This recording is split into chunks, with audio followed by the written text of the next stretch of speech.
हाँ तो भाई नमस्कार थानेदारों। लगभग आप नयो टॉपिक जो चालू करियो लेखा वो इकोनॉमिक्स सारो आज लगभग कंप्लीट कर देंगे आपनो भगवान की दया कंप्लीट हो गयो। टोटल 9-10 टॉपिक थान करवा दिया। हिंदी हूं थाने सब करवाई राखी है, भी माथार कोई कमी होनी नहीं चाहिए। हिस्ट्री कल्चर वगैरह ज्योग्राफी इंडिया हिस्ट्री सब कुछ यूट्यूब पर पड़ी है। अब भी थे थानेदार ना बनो तो थारी कमी है, मेरी कमी को नहीं है, मन गाड़ ना निकालियो। ठीक है, पेपर दे के आओ, आराम से पेपर दे के आना है, नो टेंशन होके दे के आना है। जितना हो गया उतना हो गया, बस कुछ ना कुछ तो छूट ही जाएगा। 100 साल जीते मरने से पहले भी कोई ना कोई इच्छा तो रह ही जाती है, सारी इच्छाएं कभी पूर्ति नहीं हो सकती। तो आज हम 2-3 टॉपिक बचे हैं वो देखते हैं, और इसके बाद में सीईटी और राजस्थान पुलिस की भर्ती है, उसकी जम के तैयारी करेंगे। फिर सबसे पहले हम आपको उठाते हैं जो बड़ा ही विवादित रहा था, जीएसटी। आज तक ही समझ में नहीं आया। शॉर्ट में थान बताऊं कि बिग बात है, क्योंकि मेरे इज्जत समझ में इज्जत में भरनी चालू करी। देखो, टैक्स आप चुरा सकते हो, एक अलग चीज है। मान लो सरकार ने कर रखा है कि 12 लाख से ऊपर इनकम वालों के टैक्स लगेगा, तो तुम लोग 12 लाख इनकम ही नहीं दिखाते और चुरा लेते हो। यानी टैक्स कब लगेगा? जब आपकी इनकम 12 लाख से ऊपर तो ही लगेगा। अब 12 लाख आप इनकम ही नहीं दिखाओ तो आपने टैक्स, लेकिन जीएसटी चुराना मुश्किल है। जैसे हमारे ऊपर 18% जीएसटी लगती है बच्चों। किस पर? मैं जब कोई कोर्स बेचता हूं 100 रुपये का, तो बच्चों उस 100 रुपये में मुझे 18 रुपये सरकार को देने ही पड़ेंगे। जबकि टैक्स तब दिया जाता था सरकार को जब मेरे बचत आए 12 लाख की, कमाई हो, मैं कमाई नहीं दिखाऊं। लेकिन यहां इसका कोई मतलब, भले ही तुम्हारा एक ही कोर्स क्यों नहीं दिखाओ, तुम घाटे में गए, इससे कोई लेना देना नहीं है, तुम तो दो 18 रुपये। समझ में आई बात है? बस बाकी हम चर्चा कर लेते हैं। देखिए, goods and service tax, GST, बहुत चर्चा में रही। गुड्स एंड सर्विस टैक्स, वस्तु एवं सेवा कर। वही बात है, माल बेच रहे हैं उस पर लगेगा, हम माल ही बेच रहे हैं भाई। स्कूल पे नहीं लगता है बच्चों, कोचिंग में लगता है हमारे। जीएसटी एक व्यापक कर प्रणाली है जिसमें 17 प्रकार के अप्रत्यक्ष और 23 प्रकार के उपक्रमों शामिल करके जीएसटी का निर्माण किया गया है। ठीक है सर, यह एक अप्रत्यक्ष कर है, बिल्कुल अप्रत्यक्ष कर है। भारत में विजय केलकर समिति 2002 के द्वारा 2003 में जीएसटी लागू करने की सिफारिश की गई। ठीक है, याद रहे तो अच्छी बात है, बात नहीं रही तो कोई बात नहीं। वर्ष 2006 में बजट में घोषणा की गई कि 1 अप्रैल 2010 से जीएसटी को लागू किया जाएगा। ठीक है, वर्ष 2009 में जीएसटी हेतु अभीमदास गुप्ता समिति का गठन किया गया। राज्यों की असहमति के कारण जीएसटी को लागू उस समय नहीं किया जा सकता, ठीक नहीं किया गया। तब 2011 में तत्कालीन वित्त मंत्री प्रणब मुखर्जी द्वारा संसद में 115वां संविधान संशोधन विधेयक जीएसटी हेतु लाया गया। ठीक है, ये याद नहीं रखना, आगे वाला चीज याद रखनी है। देखो, विधेयक 2014 में लोकसभा नहीं आया, फिर ये दिसंबर 2016 में जीएसटी हेतु 122वां संविधान संशोधन विधेयक संसद में प्रस्तुत किया गया। ये भी याद नहीं करना है, कौन सा याद करना है बताऊं? 122वां संविधान संशोधन विधेयक जीएसटी बिल है। ये 1 जुलाई 2017 को लागू हुआ, राज्यसभा में 3 अगस्त 2016 को पारित हुआ और 8 अगस्त को लोकसभा में, और राष्ट्रपति साइन कर दिया 8 सितंबर। यानी जीएसटी लागू 1 जुलाई 2017। ये चीज याद रखनी है। और कौन सा? भारत में जीएसटी को 101वां संविधान संशोधन अधिनियम तहत लागू किया गया। ये दो चीजें इंपॉर्टेंट है। ठीक है, एक तो 1 जुलाई 2017 को जीएसटी लागू हुई, और जीएसटी 101वां संविधान संशोधन अधिनियम के तहत लागू हुई। ठीक है, भारत में जीएसटी लागू करने वाला 161वां देश है। अच्छा, ठीक है। विश्व में सर्वप्रथम जीएसटी लागू की थी फ्रांस ने 1954 में। ठीक है, भारत में सर्वप्रथम जीएसटी लागू करने वाला राज्य था असम, 2 नंबर बिहार। भारत में जीएसटी मॉडल कनाडा देश से लिया गया। ठीक है, हमने कनाडा को कॉपी मार ली, कई चीजें ली है कनाडा से। भारत में जीएसटी दिवस 1 जुलाई।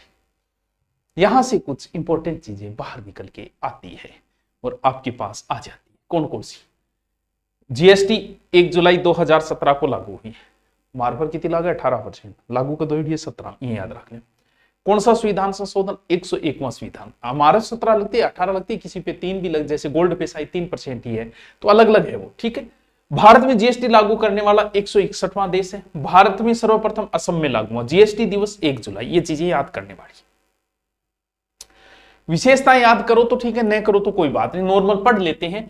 अप्रत्यक्ष टैक्स है, ठीक है, और जिसमें ये कैस्केडिंग इफेक्ट में कमी आती है। ये थोड़ा जीएसटी पूर्वोत्तर करके व्यवस्था तुलना वस्तुओं सेवाओं को मूल्य में कमी आती है, कमित किया हुआ है। जीएसटी एक गंतव्य कर है। जीएसटी को एक राष्ट्र भर के प्रणाली पर लागू किया जाता है, सेंटर द्वारा है, राज्यों को बीच में भी संबंध रहता है। जीएसटी में केंद्र और राज्य के मध्य बराबरी की हिस्सेदारी होती है। जीएसटी से करों में पारदर्शिता आती है। 6 जीएसटी केंद्र सरकार व राज्य सरकार के करों में एकरूपता आती है। ठीक है, इसे सामान महंगा भी आप जैसे बिना जीएसटी का लोगे, जीएसटी सहित लोगे तो वो लगा देता है। ठीक है, गुड्स एंड सर्विस टैक्स, वस्तु एवं सेवा कर, माल व सेवा कर, 1 जुलाई 2017, ये याद रह जाएगी, सबसे पहले असम में लागू हुआ, अंत में जम्मू में लागू हुआ। जीएसटी का प्रकार है, अगर ये फुल फॉर्म याद रहे तो अच्छी बात है। एक है सीजीएसटी यानी central goods and service tax, दूसरी है SGST state goods and service tax, तीसरी है UTGST union territory goods and service tax, चौथा है आईजीएसटी यानी integrated goods and service tax. याद रहे तो अच्छी बात है और न रहे तो कोई बात नहीं। ठीक है, जीएसटी कितना 18%। ठीक है, कोई बात नहीं, किस किस पे लगता है, विद्युत है, शराब, पेट्रोल। जीएसटी की दरों में परिवर्तन बदलाव फैसला जीएसटी परिषद करती है। बाबा ठीक है, जीएसटी परिषद की प्रथम बैठक 2016 में हुई थी, नई दिल्ली में हुई थी, और जीएसटी परिषद 56वीं बैठक जो है वो नई दिल्ली में हुई। जीएसटी दिवस 1 जुलाई को आता है, ये बता ही दिया। 1 जुलाई 2025 की नई थीम है कि जीएसटी करों को सरलीकरण, नागरिकता और सशक्तिकरण। कोई याद नहीं याद रहे तो ठीक है, कोई बात नहीं रहे तो अच्छी बात है। वर्तमान में जीडी दरें 2025 0% अनिवार्य वस्तुएं, जैसे कुछ चीजों पे जीएसटी नहीं लगती, खाने की चीजों पे नहीं लगती। गांधी जी ने नमक सत्याग्रह क्यों किया? बोले खाने की चीज पर थे थोड़ी लगाओगे यार। तो कौन कौन सी, जैसे दूध, दही, ब्रेड, पनीर, इन पे क्या नहीं लगती? क्योंकि जीएसटी का उसमें विरोध हुआ। विरोध हो गया यार, यहाँ थोड़ी एक खाने की चीज महंगी हो जाएगी, तो बोले हटा देते हैं हम। ठीक है, 5% लगता है घी, तेल, शहद, माचिस, तांबे बर्तन, पीतल के बर्तन, नारियल, अन्य, इन पे 5% है। 5 बच्चों से बड़े उत्पादन जैसे नेपकिन वगैरह पर 18% लगती है। धूप, नली, छोटी कारें, टीवी, एसी, भौतिक जगह रिपिया नहीं चीजें नहीं बापर जगह रिपिया लोग पर 18 है। 40% भी जीएसटी लगती है। अरे मैं 18 में रुआ, 40 भी लग रही है। 1200 सीसी व 4 मीटर से ज्यादा की लंबी कारों, 1200 सीसी कारें तो लगभग 1200 सीसी कारें होती है। स्विफ्ट का इंजन भी सही 1200-1300 सीसी होता है, इसका मतलब उससे ऊंची है। एल्टो का इंजन छोटा होता है। ठीक है, पान मसाला, गुटखा, तंबाकू आदि पर, मादक पदार्थ है, इन पे लगना ही है 40%। और विलासिता वस्तुएं यानी दारू दुरूड़ी पे, और 350 सीसी बाइक, 350 ऊपर सीसी, तो आप 350 ले आवेंगे नहीं, नीचे लाओ पर कितनी है 40%। आ जाओ जीएसटी परिषद। जीएसटी से संबंधित नियमों को लागू करने के लिए जीएसटी परिषद का गठन किया गया। जीएसटी परिषद एक संवैधानिक निकाय है जो संविधान अनुच्छेद 279A में जोड़ा गया है। यह भी ध्यान रखना अच्छी चीज है। अनुच्छेद 246A में जीएसटी के नियम बनाने पर केंद्र व राज्य की शक्तियों का उल्लेख किया गया है। अनुच्छेद 269A केंद्र द्वारा लगाए जाने वाले कर व राज्यों के हिस्सों का उल्लेख है। आपको पीडीएफ भी साथ में दी जाएगी और साथ साथ थोड़ा पढ़ लो, दिमाग में अटका रहे। जी अब 2 दिन की बात है। जीएसटी ब्रांड अवेस्ट, ठीक है अमिताभ जी, जीएसटी 15 अक्षर यानी जीएसटी नंबर मिलते हैं। आप क्यों लोगे भाई, आप कुछ बेच ही नहीं रहे हो। 1 मिनट, जैसे मैं कोई सामान लेने जाता हूं, आईफोन खरीदने जाता हूं, ठीक है, तो आईफोन 1 लाख रुपए का है, तो मैं तो जीएसटी भरता हूं, ठीक है, कितनी 18%। तो ये आईफोन मुझे कितने का मिलेगा पता है? ये मुझे मिलेगा 72,000 का। 18,000 कम हो जाएंगे इसे, 18% जीएसटी देता हूं, 72,000 हो गया, कितना हो गया लाख हूं, 20 काटता है 80, 78 का मिलेगा फिर मुझे, ठीक है, यानी 18, 82, मैथ ही कमजोर है, ठीक है, देख लिया थे, 20 घटाओगा 80 और 18 घटा 82 में मिलेगा, ठीक है। यानी फिर मैं क्यों मिलेगा, मेरे को तो 1 लाख ही लगेंगे, लेकिन मैं कहूंगा कि मेरा जीएसटी नंबर है भाई 15 अक्षर, जीएसटी नंबर लगाई, मेरे बिल काट दे 1 लाख को, तो मुझे वापस मिल जाएंगे, क्योंकि मैंने जीएसटी भर रखी है ऑलरेडी, तो मैं जीएसटी दोबारा क्यों भरूंगा भाई दुकान वाले के पास। तो जो जीएसटी भरता है वो सामान लेगा, तो उसमें उसको सामान सस्ता पड़ेगा उससे, ठीक है। जीएसटी परिषद गठन 2016, सचिवालय नई दिल्ली में है। कुल सदस्य इसमें 33 है। जीएसटी परिषद का अध्यक्ष केंद्रीय वित्त मंत्री होता है हमेशा, सदस्य केंद्रीय राज्य वित्त मंत्री इसके और सदस्य होते हैं, प्रत्येक राज्य के जो है वो, और 28 राज्यों के वित्त मंत्री भी इसके सदस्य होंगे, 2 केंद्र शासित प्रदेशों के वित्त मंत्री होंगे, और जम्मू कश्मीर का एक प्रतिनिधि भी इसमें शामिल होगा। ये थोड़ा सा ध्यान रख लेना, और नहीं तो ये इतना तो याद कर लेना। ये जीएसटी के बारे में थोड़ी सी चर्चा थी जो आपको समझ में आई होगी। दूसरा टॉपिक जो बड़ा इंपॉर्टेंट है वो है एचडीआई, मानव विकास सूचकांक, जो आपने पढ़ा भी होगा कभी। मानव विकास सूचकांक जो फर्स्ट ग्रेड में भी लगता है, आपके भी लगता है। यानी सीधी सी बात है कि किसी देश में मानवों ने कितनी प्रगति की उसी का सूचकांक है मानव विकास सूचकांक, एचडीआई जिसे बोलते हैं ह्यूमन डेवलपमेंट इंडेक्स। याद रखना, एचडीआई की फुल फॉर्म पूछ सकता है, ह्यूमन डेवलपमेंट इंडेक्स। यानी मानव की क्या स्थिति है, कितनी प्रोग्रेस है उसकी, वो प्रोग्रेस ही मानव विकास सूचकांक रिपोर्ट है, जो भारत की नहीं होती, वर्ल्ड लेवल की होती है ये। ठीक है, ह्यूमन डेवलपमेंट रिपोर्ट 2025 के आंकड़े, ये 2023 में 25 में आंकड़े। ठीक है, एचडीआर रिपोर्ट को वार्षिक आधार पर जारी की। एचडीआई जारी करता कौन करता है, एक तो ये प्रश्न इंपॉर्टेंट है।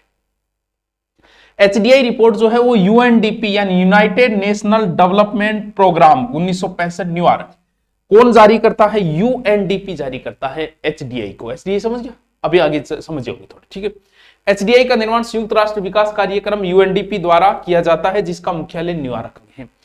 एचडीआई की फुल फॉर्म याद रखनी है, कौन जारी करता है, यूएनडीपी जारी करता है एचडीआई रिपोर्ट को। ठीक है, मानव विकास सूचकांक किसके दिमाग की उपज है, ये पाकिस्तान के एक व्यक्ति है महबूब उल हक, पाकिस्तानी अर्थशास्त्री, और अपला भारतीय भी अमर्त्य सेन भारतीय अर्थशास्त्री। यानी भारत पाकिस्तान को बड़ो प्यार रेड है, और प्यार प्यार में बोल मानव की क्या स्थिति है वो हमने दी। तो इस मानव विकास सूचकांक को तैयार करने में, निर्माण करने में जिस व्यक्ति का रोल है वो है महबूब उल हक। ठीक है, ये पाकिस्तान के है, और अमर्त्य सेन ये भारतीय है, दोनों के नाम याद रखना। एचडीआर 1990 प्रथम रिपोर्ट, जापान प्रथम स्थान था उस समय। कब एचडीआर रिपोर्ट पेश की गई थी, 1990 में। किसने, पाकिस्तान के महबूब अली, दोनों नाम याद रखना, महबूब और अमर्त्य को। और उस समय जापान पहले पे था। एचडीआई रिपोर्ट हम देखें 2025 की, आंकड़े 2023 के। थीम क्या है, a matter of choice, people and voiceability in the age of ए।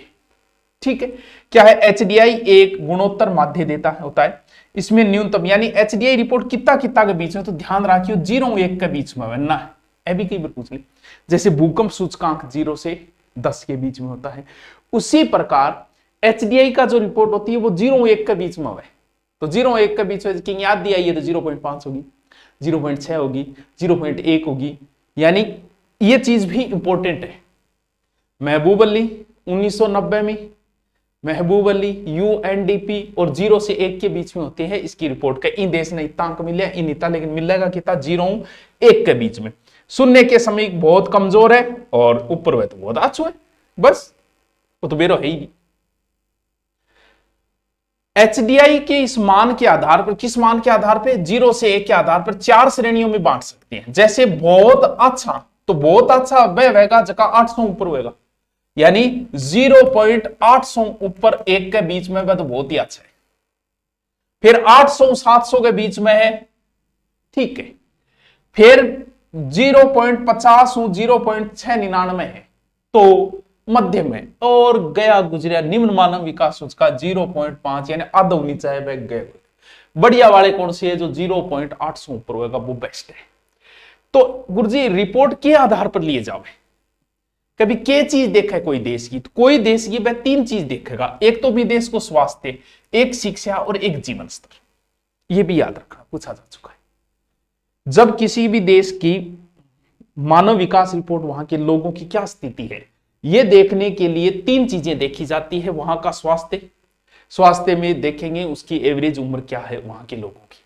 शिक्षा में देखेंगे कि विद्यालय में कितने वर्ष तक रहता है बच्चा, एवरेज कितने, आजकल ज्यादा रहने लगे, पहले लोग 5वीं 6ठी करके छोड़ देते थे। और जीवन स्तर पे भी आधार है, जीवन स्तर में कई चीजें आ जाती है, तो वो जीवन स्तर भी देखा जाता है, प्रति व्यक्ति आय भी देखी जाती है। 3 चीजें ली जाती है एचडीआई के अंदर। एचडीआई रिपोर्ट 2025 आओ। कुल देश हाबिंग में 193 और भारत तो 130वें स्थान पर, और उससे पहले रिपोर्ट में भारत ने 3 स्थानों का सुधार करके 133वें स्थान से 130वां स्थान प्राप्त कर लिया। चलो आछो काम कर लो। ये 2025 का पहले 133 था, अब 130 है। भारत का एचडीआई मान 0,685 याद रख लेना, एवरेज सही यहां पर, ठीक है। वर्तमान में भारत मध्यम मानव विकास सूचकांक देश की श्रेणी में आता है। भारत 130वें पे है, 2025 एचडीआई न्यू है, करंट में है, ठीक है। पहले 133 में था, अब 130 पे है। हमारा मानव विकास सूचकांक है 0.685 है, यानी मध्यम में आते हैं हम। एचडीआई 2023 में कुल 193 देश थे, भारत 130वें पे है। जन्म के समय यानी 1990 में भारत की एवरेज उम्र ये थी और 2023 में ये है, क्या है? जन्म के समय जीवन प्रत्याशा 90 में 58 थी, अब 72 है, चलो ठीक ही है। विद्यालय में अपेक्षित वर्ष, अब आप कहोगे सर बूढ़िया तो 100 साल जीता, नहीं, उस समय बच्चे, क्योंकि सिर्फ मरने के आधार पे नहीं होता है कभी जीवन प्रत्याशा, बच्चे कितने मर रहे, जिस देश में बच्चे को जन्म ज्यादा मर रहे हैं बच्चे, वहां बूढ़े भलाई 100 साल से ऊपर हो, फिर वो एवरेज घट जाती है उम्र, तो उस समय बूढ़ा बच्चा ज्यादा मरता, इन वजहों के ये नीचा था, ठीक है। विद्यालय में अपेक्षित वर्ष 1990 में भारत में बीटीएम लोग 8 वर्ष स्कूल में रहता, 5वीं छठी डिग्री छोड़ देता, आजकल 13 साल तक रहे, ठीक है। आजकल आधी बारी ये करेगी। पीपी के आधार प्रति व्यक्ति आए 1990 में $2100 और 2023 में $90-46, चलो ये तो कोई बात नहीं याद रहे तो अभी नहीं याद रहे तो कोई बात नहीं। 193 देशों में टॉप 3 देश हमेशा नॉर्वे ही रहता है ऊपर, अब की बार तो आयरलैंड है सबसे ऊपर, आयरलैंड, फिर नॉर्वे और फिर स्विट्जरलैंड। इन देशों की एचडीआई सबसे टॉप पे है 2025 में, कौन है? आयरलैंड, याद रखियो आयरलैंड। और लास्ट 3 देश है दक्षिणी Sudan, Somalia, central Africa, Raila देगा लास्ट कौन है? दक्षिणी सूडान, भाई बहुत प्रगति करी रहे। और एशिया में भारत 130वां स्थान है 193 में से, चीन 75वें स्थान पे है, श्रीलंका निवासी पे, भूटान 125, इनके कोई लेना देना नहीं अपने को, ठीक है। इतनों क्या में याद करना है, अब बताओ कुछ समझ में आयोगी? 2 इंपॉर्टेंट टॉपिक है, अब 3 दिन बचे हैं, अब आपके लिए छोटी मोटी कोई ज्ञान की बात दे देंगे, बाकी अच्छे से तैयारी करो, ठीक है। Thank you.